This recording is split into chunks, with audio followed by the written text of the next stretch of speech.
you imagine being in the Senate today? Would Bob Dole be happy in the Senate now? Well, I'd probably be my wife's there. You know, I could talk to her.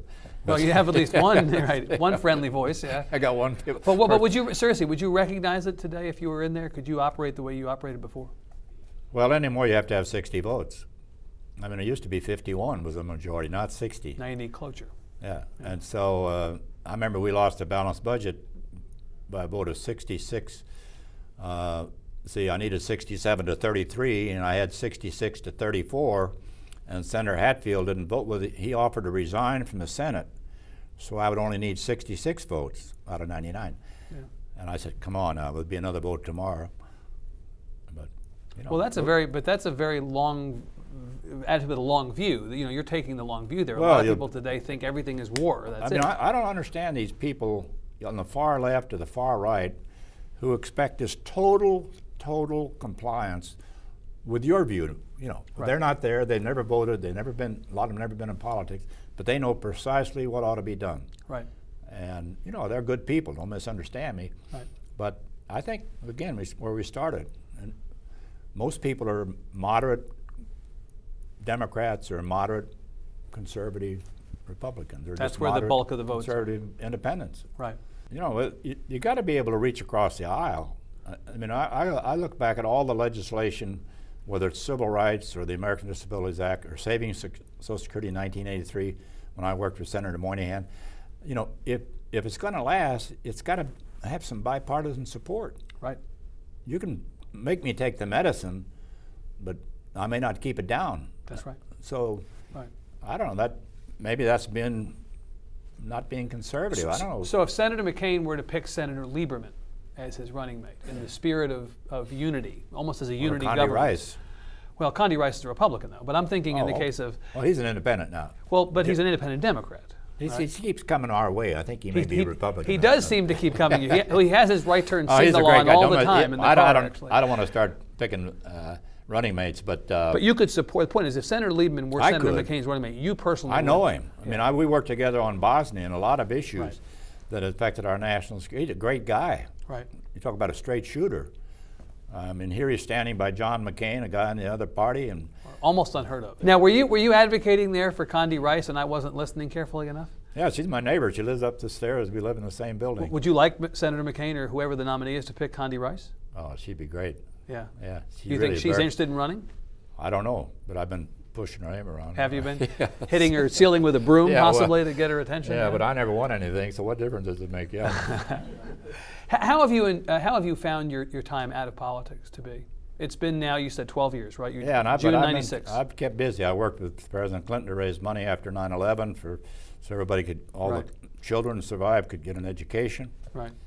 World War II Memorial, World War you've II done raised wonderful work on that. million. I didn't do it all myself. But you've been significant. Did a lot, yeah. and it's a wonderful place. Yeah. I do, you know, I just finished with Secretary Shalala, the Veterans Health Care Commission. This is in response to the Walter Reed Walter Reed issue, and I want to assure your viewers, in nearly every case, the veteran would tell us what great care he got from the doctors, the nurses, the therapists. Great. It's once he gets out, or it's getting his benefits and getting appointments. It's not the hospital. It's not the hospital itself, whether it's the VA or Department of Defense hospital. Right. Well, it's remarkable that we've been able to marshal the support, and overdue that we've been able to marshal the support for our veterans. That's great. Yeah. Whatever people may think about President Bush, here's what he told us. And I'll say he had us at White House, I don't know, 3 or 4 times. He talked to every commissioner. He was there. He knew it was.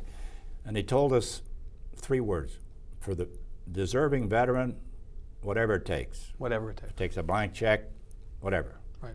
Private care instead of VA care, good. Right. And that's what we're trying to do. We've got to get Congress to act on some of our recommendations. Let me ask you about President Bush, since you brought him up. Can you offer an objective assessment of his presidency at this point, after now 7 years? What do you think? I think he's one of these presidents where history is going to have to judge. Let's take when I ran with Gerald Ford in '76. I was the vice president. We lost because of Nixon pardon. 80% of the people at the time thought it was a mistake. Today, 80% of the people say Gerald Ford did the right thing. Was the right thing. So history is going to have to judge whether the preemptive strike in Iraq was right, and the weapons of mass destruction, which every country Every politician, Ted Kennedy, Bill Clinton, Al Gore, all thought this guy had weapons of mass destruction. Right.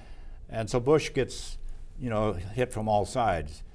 And about the time the war goes better, then the economy takes a dive. And, he just hadn't had any good news lately. I mean, the last 4 or 5 years. Right. So, I mean, it's... so you believe that the people who criticize the way he prosecuted the war, Katrina, the various things that have come up, and every president has issues that come up. Well, you talk about the budget, the war is very expensive. You talk 9/11, they talk about the deficit, they don't think, well, how much money you spent on 9/11, Katrina, the war in Iraq. Everybody supports us in Afghanistan. That's cost billions and billions of dollars. Right. And this kind of doesn't look too good right now. We're still in the DMZ. We're trying to settle the Mideast. I mean, the world's on fire. And everybody wants the United States to settle everything. And we can't do it. Mm-hmm. We can't kick every sleeping dog or be the world's policeman. So you believe that President Bush will be judged more fairly as history proceeds? And I think Clinton will too. I mean, let's just take one of each. Right. I mean, Clinton, the first thing you read about Bill Clinton is... Monica Lewinsky. Yeah, history's going to judge whether Clinton did a good job and Bush. Bush. And I think, Bush is what, 33%, 35% in the polls? Out there. But Congress is what, 22? Worse. That's right. I hope it wasn't that bad when I was there, but it probably I think was. it couldn't have been. couldn't have been that bad. Is the whole ball game for Bush in terms of how history judges him going to be Iraq? I think so. Yeah. I mean, if we lost control of the Congress, and if the economy goes in the tank, it's going to be a bad year for Republicans. Right.